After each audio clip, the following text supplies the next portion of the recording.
पिछले 30, 40, 50 साल से एक लिटिगेशन चल रही है और मैं लिटिगेशन बड़ा सुन के हैरान होता हूं, देख के हैरान हुआ कि लिटिगेशन को बहुत बड़ी जमीन की नहीं है, वो गुरुद्वारा के साथ लगती को 10-20 फुट जमीन का है। पिछले 40 साल से कश्मीरी समाज की तरफ से ना तो उस गुरुद्वारे को रेनोवेट करने दिया जा रहा है, ना ऊपर स्लैब डालने दी जा रही है, ना वहां पर वॉशरूम बना दिए जा रहे हो। आप उनको सच्ची श्रद्धांजलि देना चाहते हो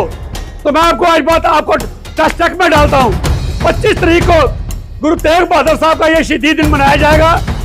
अगर आप में थोड़ी सी भी ये समझ दो कि हम उनका कर्जा तो नहीं उतार सकते, लेकिन अगर तुच्छ मात्र भी उनको सच्ची श्रद्धांजलि देना चाहते हो, हम आपको मौका देते हैं कि सारे बैठ के 25 तारीख से पहले ये अनाउंस कर दीजिए मीडिया में आके कि बिल्कुल जो गुरु महाराज ने किया उसका हम एहसान का बदला नहीं मुका सकते, लेकिन चलो कुछ गज जमीन तो दे सकते हैं। उसकी तरफ से मैं अपने कश्मीरी भाइयों को, जिसमें आशीष चंगू जी हैं, जिसमें रविंदर रैना जी हैं और बड़े बड़े जो इसमें अग्निशेखर जी, सारे बड़े जो लोग हैं, जितनी भी संस्थाएं हैं, उनको कहूंगा अगर आपको थोड़ा सा भी एहसास है, क्योंकि आदमी के ऊपर कोई छोटा सा एहसान कर देता है 10 अंक की उसको उतारने के लिए रहता है मैं कैसे इनका एहसान पूरा करूं, लेकिन अगर आप में वो चीज नहीं है तो मैं समझा कहूं आपकी करनी और कतरी में बहुत बड़ा अंतर है।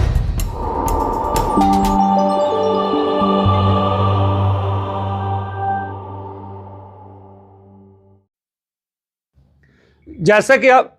सारे जानते हैं, मैं पहले एक बात क्लियर कर दूं कि क्योंकि सारे कई बार नीचे कमेंट्स करते हैं कि आप पंजाबी में क्यों नहीं बोलते, मैं उन सारी संगत से भाइयों से ये कहना चाहूँगा कि जो मेरी प्रेस कॉन्फ्रेंस है ये सारी आई कश्मीरी पंडित समाज को एड्रेस करनी है, इसलिए शायद वो कहें कि हमेशा जो आप बोले हमें समझ नहीं आई, इसलिए उनको कोई एक्सक्यूज नहीं देना चाहता, इसलिए मैं ये हिंदी में प्रेस कॉन्फ्रेंस एड्रेस करूँगा। आज सब जानते हैं कि वर्ल्ड वाइड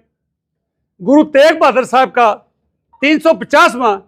शहीदी शताब्दी समारोह मनाया जा रहा है। इसमें जहां सरकारें भी मना रही हैं अपने अपने लेवल पे, वहां श्रोमणी गुरुद्वारा प्रबंधक committees, Delhi committee, Haryana committee और वर्ल्ड वाइड जहां जहां सिख नाम लेवा है, गुरु नानक नाम लेवा, वो वहां पर इस शताब्दी को मना रहे हैं। और जम्मू कश्मीर में भी 2 नगर कीर्तन इस उपलक्ष्य में निकाले जा रहे हैं। एक छठी पातशाही श्रीनगर से जो 19 तारीख को निकलेगा वो पंजाब गवर्नमेंट की तरफ से है, और एक 15 तारीख को जो गुरुद्वारा मटन साहिब से निकल रहा है वो श्रोमणी गुरुद्वारा प्रबंधक कमेटी की तरफ से और डिस्ट्रिक्ट कमेटियों के सहयोग से निकाला जा रहा है। और जो हम पिछले काफी दिनों से स्टेटमेंट देखते आ रहे हैं, जो हमारा कश्मीरी समाज है उन्होंने भी कहा कि हम भी बढ़ चढ़ कर इसमें हिस्सा लेंगे, हम भी गुरु महाराज को नतमस्तक होना चाहते हैं, हम भी उनको एक ट्रिब्यूट देना चाहते हैं, और ये एडमिट करते हैं कि आज अगर हमारी वजूद है तो गुरु तेग बहादुर साहब की शहादत के वजह से ही है, वरना सारे के सारे कन्वर्ट हो गए होते। तो उसी के ऊपर आज हमारी प्रेस कॉन्फ्रेंस है। सर, श्रीनगर में कश्मीर में जो मुगलिया औरंगजेब था, वहां जो उसका गवर्नर था कश्मीर में इफ्तिखार खान, उसने कश्मीरी पंडितों की प्रोसिक्यूशन स्टार्ट कर दी, उनके ऊपर जुल्म जबर करने शुरू कर दिए। उसकी वजह यह थी कि उसका उनको कहना था कि आप यहां तो इस्लाम में कन्वर्ट हो जाओ, वरना आपको हरास किया जाएगा, आपके ऊपर जुल्म किए जाएंगे। तो तब पंडित कृपाराम जी की अध्यक्षता में सारे पंडित समाज ने यह फैसला किया कि उस वक्त हिंद की चादर कहे जाने वाले गुरु तेग बहादुर साहब के पास जाएं और अपनी ये व्यथा उनको सुनाएं कि हमारे ऊपर ये जुल्म किए जा रहे हैं, हमारे जनेऊ को उतारा जा रहा है। तो आप सारे जानते हैं, कहने की बात नहीं, कि सारे पहुंच के 500 शख्स लेके पंडित कृपाराम जी दत्त वहां जाके पहुंचे। तो जब गुरु जी को अपनी पूरी फरियाद सुनाई तो गुरु जी ने उनको कहा, पर ठीक है, मैं आपकी फरियाद सुन के मैं सहमत हूं कि आपके साथ जुल्म हो रहा है। तो उन्होंने कहा, जी कहा जाता कोई महापुरुष को संत समाज को संत हो तो वो अपनी कुर्बानी दे तो तभी इनका ये बच सकता है। तो साथ गुरु गोविंद सिंह जी महाराज, जो उस वक्त उनकी उम्र सिर्फ 9 साल थी, गोविंद राय जी, तो उन्होंने जब अपने बाप पिताजी को पूछा कि पिताजी आप खामोश क्यों हुए, तो उन्होंने कहा ये पंडित समाज आया है, ये कहते हैं कि कोई ऐसा संत, कोई ऐसा महापुरुष हो जो कुर्बानी दे ताकि इनका मजहब बचाया जा सके। तो उस वक्त के बाल गोविंद राय ने, जो बाद में गुरु गोविंद सिंह बने, उन्होंने अपने पिताजी को कहा, पिताजी आपसे बड़ा महापुरुष यहां कौन हो सकता है जो इनकी इस गाथा को ना सुने और अपनी कुर्बानी के लिए तैयार ना हो। तो गुरु तेग बहादुर साहब ने तब पंडित कृपाराम को कहा कि आप जाके औरंगजेब को ये मैसेज कर दो कि गुरु तेग बहादुर हमारा गुरु है, अगर आप गुरु तेग बहादुर साहब को कन्वर्ट कर लोगे तो हम सारे ऑटोमेटिकली कन्वर्ट हो जाएंगे, वॉलंटरीली कन्वर्ट हो जाएंगे। अगर आप उनको ना कर पाए तो फिर आप किसी को भी कन्वर्ट नहीं करोगे। तो जब यह बात एम्परर को पता चली, शाहजहां को, औरंगजेब को, तो बड़ा क्रोधित हुआ। तो उसने हुक्म जारी किया कि गुरु तेग बहादुर साहब को गिरफ्तार किया जाए और गिरफ्तार करके उनको शहीद किया गया। नवंबर 1675 में सिर्फ गुरु तेग बहादुर साहब को अकेले नहीं, उनके साथ भाई बतीदास, भाई सतीदास जी और भाई दयाला जी को भी वहां शहीद किया गया। मेरा कहना यह है कि श्रीनगर में, कश्मीर में जगह अनंतनाग डिस्ट्रिक्ट में गुरुद्वारा मटन साहब, जो एक ऐतिहासिक जिसकी महत्वता है, क्योंकि वहां गुरु नानक साहब उन्होंने खुद वहां पर विजिट की हुई है, वो वहां पर आए हुए हैं। तो उसके साथ डिजाइनिंग में मारतान टेम्पल, जिसे सन टेम्पल भी कहा जाता है, वो है कश्मीरी पंडितों का बहुत बड़ा। पिछले 30, 40, 50 साल से एक लिटिगेशन चल रही है और मैं लिटिगेशन बड़ा सुन के हैरान होता हूं, देख के हैरान हुआ कि लिटिगेशन को बहुत बड़ी जमीन की नहीं है, वो गुरुद्वारा के साथ लगती को 10-20 फुट जमीन का है। पिछले 40 साल से कश्मीरी समाज की तरफ से ना तो उस गुरुद्वारे को रेनोवेट करने दिया जा रहा है, ना ऊपर स्लैब डालने दी जा रही है, ना वहां पर वॉशरूम बना दिया जा रहा है। तो जो भी श्रद्धालु जब गुरुद्वारा में कोई बुजुर्ग आते हैं, आजकल डायबिटिक पेशेंट हैं, थोड़ी देर के बाद वॉशरूम जाना पड़ता है, वहां पर उनको वॉशरूम नहीं बनाया दिया जा रहा। और मैं आज जो कश्मीरी सोसाइटी हमारी पंडित समाज, अलग अलग जथेबंदियां जो इनकी हैं, पन्नुल कश्मीर है, ऑल इंडिया कश्मीरी समाज है,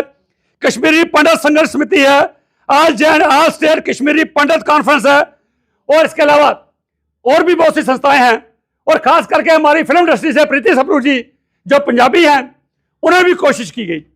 मैं अपने सारे कश्मीरी बंधुओं से यह कहना चाहूंगा, अगर आप सचमुच में ये मानते हैं कि गुरु महाराज ने आपके ऊपर बहुत बड़ा एहसान किया हुआ, आज आपकी एग्जिस्टेंस ही, अगर गुरु तेग बहादुर साहब शहादत ना देते तो आज आपका वजूद ही ना होता। तो इसलिए अगर आप मानते हो, सिर्फ बातों से नहीं, अगर आप मानते हो, आप उनको सच्ची श्रद्धांजलि देना चाहते हो, तो मैं आपको आज बात आपको टच टक में डालता हूं। 25 तारीख को गुरु तेग बहादुर साहब का यह शहीदी दिन मनाया जाएगा।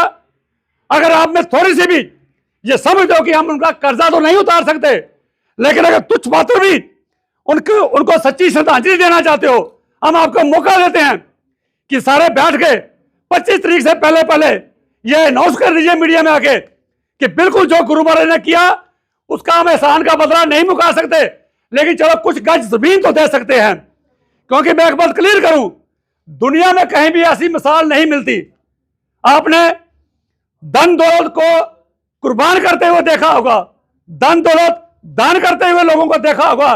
लेकिन किसी और के लिए, किसी दूसरे के मजहब को बचाने के लिए अपनी शहादत देने वाले दुनिया में एक ही एक और गुरु तेग बहादुर साहब हैं। यही बस नहीं, हमारे गुरु साहबान ने, पहले गुरु साहबान ने ही जनेऊ डालने से इनकार कर दिया था। लेकिन कितनी विचित्र बात है, खुद जनेऊ नहीं डाला, लेकिन उन्होंने कहा कि अगर मैं नहीं डालता इसका मतलब ये नहीं कि जो जनेऊ डालते हैं उनका जनेऊ में उतरने भी नहीं दूंगा। उसी को मद्देनजर रखते हुए उन्होंने जनेऊ की खातर, कश्मीरी पंडितों की खातर, उनकी फोर्सेबल कन्वर्शन के खातर अपनी शहादत देके आज उनकी एग्जिस्टेंस को याद रखा। सो मैं सारे कश्मीरी पंडित समाज को कहना चाहता हूं, अगर आप ये नहीं कर पाए तो हमें ये कहने में मजबूर हो जाएंगे कि आपकी करनी और आपकी कथनी में बहुत बड़ा फर्क है, सिर्फ कहने से नहीं। और आज कश्मीरी पंडित ऑर्गेनाइजेशन की तरफ से कोर्ट का हवाला दिया जाता है, भाई कोर्ट ने आपके खिलाफ दिया। मैं पूछना चाहता हूं, उस वक्त 1675 में कौन सी कोर्ट ने हिदायत दी थी गुरु साहब को, कौन सी उनको ऑर्डर किया था कि आप जाकर कश्मीरी पंडितों के लिए कुर्बानी दे दो? नहीं, ये आध्यात्मिक के उस दौर में पहुंचे थे। उन्होंने देखा अगर जुल्म तशद्दुद हो रहा है, जबरदस्ती की जा रही है, जबरदस्ती जनेऊ उतारे जा रहे हैं, तो उन्होंने फैसला किया कि इस कम्युनिटी को बचाने के लिए मैं अपनी कुर्बानी दूंगा, और उन्होंने अपनी कुर्बानी दी बिना किसी के कहने से। तो आज अंत में फिर एक बार मैं कश्मीरी समाज से कहूंगा, और प्रीति सप्रू, सिख प्रोग्रेसिव फ्रंट जिस ऑर्गेनाइजेशन की तरफ से आज हम ये प्रेस कॉन्फ्रेंस कर रहे हैं, उसकी तरफ से मैं अपने कश्मीरी भाइयों को, जिसमें आशीष रंगू जी हैं, जिसमें रविंदर रैना जी हैं, और बड़े बड़े जो इसमें अब अग्निशेखर जी, सारे बड़े बड़े जो लोग हैं, जितनी भी संस्थाएं हैं, उनको कहूंगा अगर आपको थोड़ा सा भी एहसास है, क्योंकि आदमी के ऊपर कोई छोटा सा एहसान कर देता ता जिंदगी में उसको उतारने के लिए रहता है मैं कैसे इनका एहसान पूरा करूं। लेकिन अगर आप में वो चीज नहीं है तो मैं समझा आपकी करनी और कथनी में बहुत बड़ा अंतर है जी। Thank you. On photo.